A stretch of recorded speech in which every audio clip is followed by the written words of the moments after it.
আউযু বিল্লাহি মিনাশ শাইতানির রাজীম। বিসমিল্লাহির রহমানির রহিম। হযরত ইবনে আব্বাস ও আনাস ইবনে মালিক রাদিয়াল্লাহু তাআলা আনহু থেকে বর্ণিত, রাসূলুল্লাহ সাল্লাল্লাহু আলাইহি ওয়াসাল্লাম ইরশাদ করেছেন, যদি কোনো আদম সন্তানের এক উপত্যকা ভরা সোনা থাকে, তাহলে সে দুটি উপত্যকা ভর্তি সোনা হওয়া পছন্দ করে। তার মুখ মাটি ছাড়া আর কিছুতেই ভরে না, অর্থাৎ তার আকাঙ্ক্ষা কবরের মাটি ছাড়া আর কিছুতেই নিবৃত্ত হয় না। আর যে ব্যক্তি তওবা করে, আল্লাহ পাক তার তওবা কবুল করে।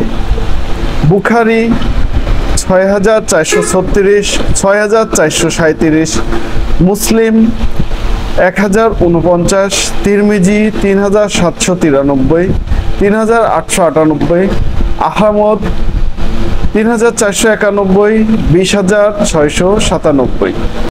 রিয়াদুস সালেহিন প্রথম খণ্ড, হাদিস 23। হযরত আবু হুরায়রা রাদিয়াল্লাহু তাআলা আনহু থেকে বর্ণিত, রাসূলুল্লাহ সাল্লাল্লাহু আলাইহি ওয়াসাল্লাম ইরশাদ করেছেন, আল্লাহ পাক এমন দু ব্যক্তির প্রতি হাসবেন যাদের একজন অন্যজনকে হত্যা করবে এবং উভয়ই জান্নাতে প্রবেশ করবে। একজন আল্লাহর পথে সংগ্রাম করে শহীদ হবে, এরপর আল্লাহ পাক হত্যাকারী তওবা কবুল করবেন এবং সে ব্যক্তি ইসলাম গ্রহণ করে যুদ্ধে শরীক হয়ে শহীদ হয়ে যাবে।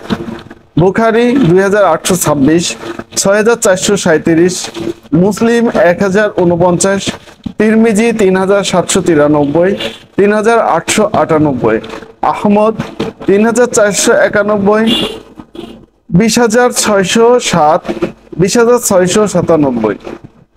রিয়াদুস সালেহিন প্রথম খণ্ড, হাদিস 24। আল্লাহ তাআলা সকলকে সঠিকভাবে বোঝার এবং আমল করার তৌফিক দান করুন, আমিন। আল্লাহ তাআলা সকলকে ভালো রাখুন, সুস্থ রাখুন।